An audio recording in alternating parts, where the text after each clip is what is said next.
अस्सलाम वालेकुम जी। तहरीक इंसाफ एक और बड़े इम्तहान में बुरे तरीके से फ़ेल हो गई है।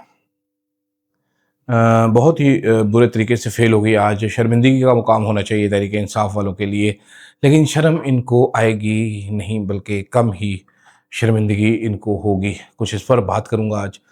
साथ-साथ फैसल वाडा के इल्ज़ामात, अब तो गरीदा फ़ारूकी भी साथ शामिल हो गई। आज एक ब्रीफिंग थी डीजी एचपीआर साहब की, वो सिक्योरिटी ज़राए की ब्रीफिंग करके चलाई गई।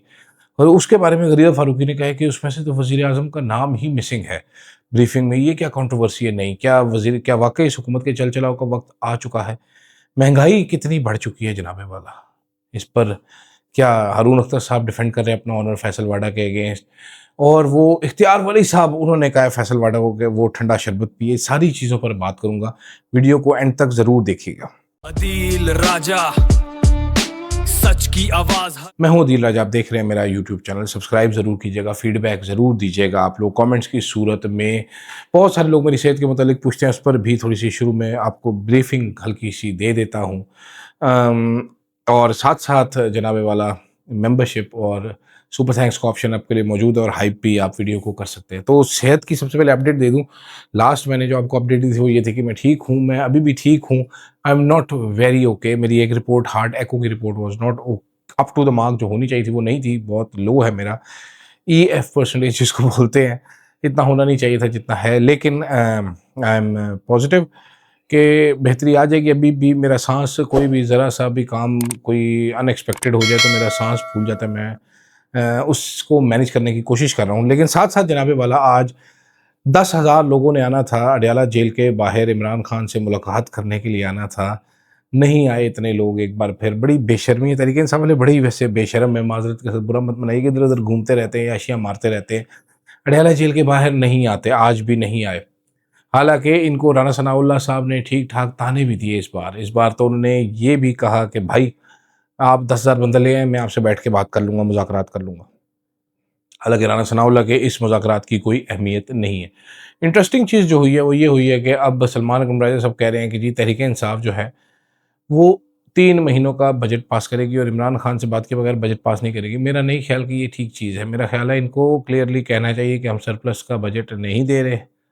अगर आप हमारे इमरान खान से मुलाकात नहीं करवाएंगे तो this budget will not be a surplus budget, ये खसारे का बजट दिया जाएगा।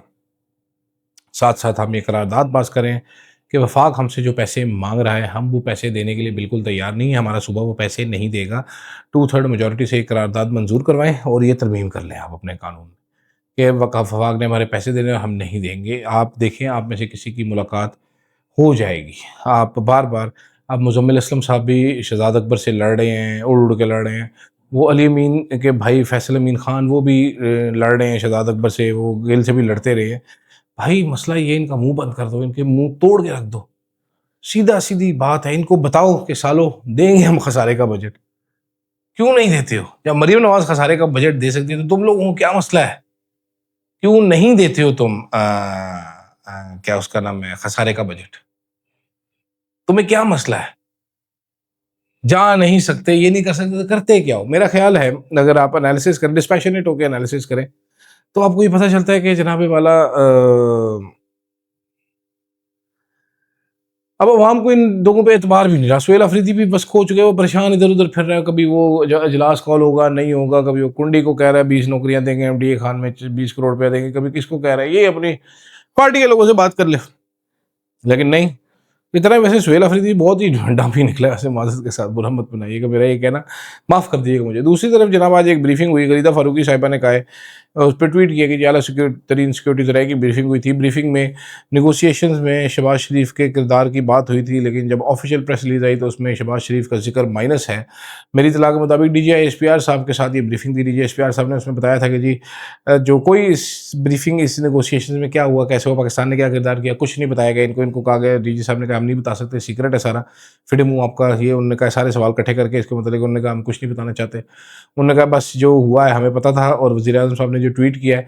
हालांकि वहाँ पर एक दो सवालात किए गए जिससे ये ज़ाहिर मुझे ये लग रहा है कि शायद पाकिस्तान को पता नहीं था डिजिटल सिग्नेचर्स का, और वो जेरी वैंस ने पाकिस्तान को आउट करने की कोशिश की है या कतर ने की है। बट डीजी साहब ने कहा नहीं, हमें हर चीज़ का पता था और हर चीज़ हमारे इल्म में थी, लेकिन प्रेस रिलीज़ में उसमें वज़ीर-ए-आज़म का जिक्र नहीं आया कहीं भी। तो गरीदा फ़ारूकी साहिबा ये सोच रही हैं कि शायद जी वो क्या उसको कहते हैं, शायद अब बस वज़ीर-ए-आज़म के चल चलाओ का टाइम आ गया, जैसे सुहेल वड़ाई साहब ने कहा। हालाँकि गरीदा फ़ारूकी के बारे में मुझे मालूम पड़ा है कि वहाँ पर अजीब-अजीब से काम हुए हैं आज प्रेस ब्रीफिंग में। एक सहाफ़ी जो है वो डीजी साहब को हज की मुबारकबादें देते रहे हैं। एक और सहाफ़ी थे वो बड़े गुस्सेनाक हो गए, वो डीजी साहब से झगड़ रहे थे कि जनाब आप 9 मई के मुजरिमों को सज़ा क्यों नहीं देते। वो कहते हैं कानून अपना रास्ता देगा। कहते नहीं कि फिर वो दूसरे सहाफ़ी हैं, उन्होंने कहा भाई डीजी साहब ये इनका मतलब है आप यूनिट उधर रवाना करें, फ़ौरन इन सारे बंदों को पकड़ के जकड़ लेना। हँसना शुरू हो गए सारे वहाँ पर। डीजी साहब ने वहाँ पर आवाज़ दी कि जी कोई कश्मीर से साफ़ी है, तो पता ये चला कि मुल्तान से ताल्लुक़ रखने वाली गरीदा फ़ारूकी जो है वो फ़ौरन से पहले कश्मीरी बन गई वहाँ पर। Very interesting. डीजी साहब की एक आवाज़ पे कश्मीरी बन गई, शुक्र है डीसी साहब ने ये नहीं कहा कि कोई शहीद यहाँ पर बैठा गरीदा फ़ारूकी साहब है वो भी बन जाते। अल्लाह माफ़ करे वैसे, लेकिन खैर तो ये हुआ है जनाबे वाला। अब देखें फैसल वाडा साहब भी चपेटें करा रहे हैं। फैसल वाडा का मुकाबला करने के लिए मेरे प्यारे दोस्त बेस्ट फ्रेंड इख्तियार वली साहब जो हैं वो मैदान में निकल के सामने आए। उन्होंने फैसल वाडा को कहा जी आलू बुखारे इमली का शरबत पिए, ठंडा शरबत पिए, हालांकि और पता नहीं क्या खाएं, पता नहीं क्या क्या करें। वैसे आपस की बात है, जिस किस्म का अटैक फैसल वाडा ने किया, जितनी तौहीन की वज़ीर-ए-आज़म की, उसके बाद ये इख्तियार वली साहब का फुसफुसा सा कि धूप में ना निकलें, ये ना करें, वो ना करें, वो ना करें। वाडा साहब जब इख्तियार वली साहब आपको जवाब देंगे फिर आप माइंड कर जाएंगे। ना करें आपकी पार्टी के, देखें बाकी सारे जगाधरी भी बेचारे चुप करके बैठे हुए हैं, वज़ीर-ए-आज़म खुद चुप करके बैठा हुआ है, ज़रूरत नहीं है उसकी।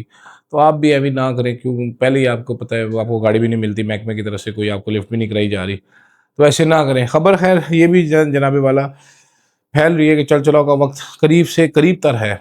लोगों को दुख है अब ये इन लोगों से आज जिस तरह सनाउल्लाह मस्ती खेल साहब ने कहा कि जनाब आपको ज़ोम है इतना तो आप बाज़ार में हुलिया बदल के वापस चले जाएं, लोगों को पता चल के आप वापस नहीं आ सकेंगे, लोग ज़िंदा जला देंगे आपको। वो एहसन इकबाल साहब, प्रोफेसर डॉक्टर एहसन इकबाल जो दुनिया के सबसे बड़े अरस्तू हैं, वो कह रहे हैं जी देखें रिजल्ट देखना तो हमें 5 साल नहीं हमें 10 साल दें। अब मांग किससे रहे हैं ये नहीं समझ आ रही, क्योंकि वो जो राणा आतिफ है तरीके इंसाफ के, वो कह रहे हैं कि जनाब 10 साल, जब हम इनको 10 मिनट 10 सेकंड देने के लिए तैयार नहीं है।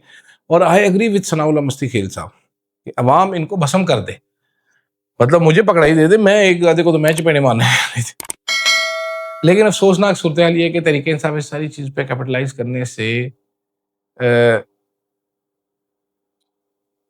नाकाम नज़र आ रही है, फेलियर नज़र आ रहा है तरीके इंसाफ का। तरीके इंसाफ for some reason is unable to capitalize in आज unable to make use of whatever the situation is. वो बेचारे बस वेले फिर रहे हैं, वेले बैठे हुए हैं, कोई काम नहीं है उनके पास, कोई काज नहीं है, चुप करके बैठे हुए हैं, देख रहे हैं इधर से उधर, सलीमुल्लाह से कलीमुल्लाह हो रहा है। ये वो खिलाड़ी है सबसे बड़े जो कि ग्राउंड से बाहर बैठे हुए हैं, बिला वजह बैठे हुए हैं, और उसके बाद इनको स्ट्रैटेजी भी बनानी नहीं आ रही ग्राउंड से बाहर बैठ के। ये भी एक इंटरेस्टिंग चीज़ है कि इनको स्ट्रैटेजी तक नहीं बनाने आ रही। दूसरी चाहे मैं गोइयों होनी, इस पर कल मैं वीलॉग करूँगा कि क्या महमूद खान अचकज़ई साहब का इमरान खान से रब्ता है, क्या बिला वास्ता बिल वास्ता इनडायरेक्ट कोई रब्ता हो चुका है जो महमूद खान अचकज़ई साहब चिल में बैठे हुए हैं और उनको पता है कि क्या चालबाजी चली जा रही है और आगे क्या होने वाला है। इन सारी चीज़ों पर अगले वीलॉग में बात करूँगा।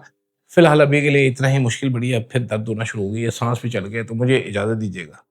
अल्लाह हाफिज़। Yeah, truth on the mic. शहर शहर में नाम गूंजे, फ्लो है आग, हर खबर पहले, दुश्मन भागे आगे भाग, आवाज उठाए ना डरे ना झुके, अदील राजा, अदील राजा, देखे सारी दुनिया, power of the press, Adeel Raja, Adeel Raja, Adeel Raja.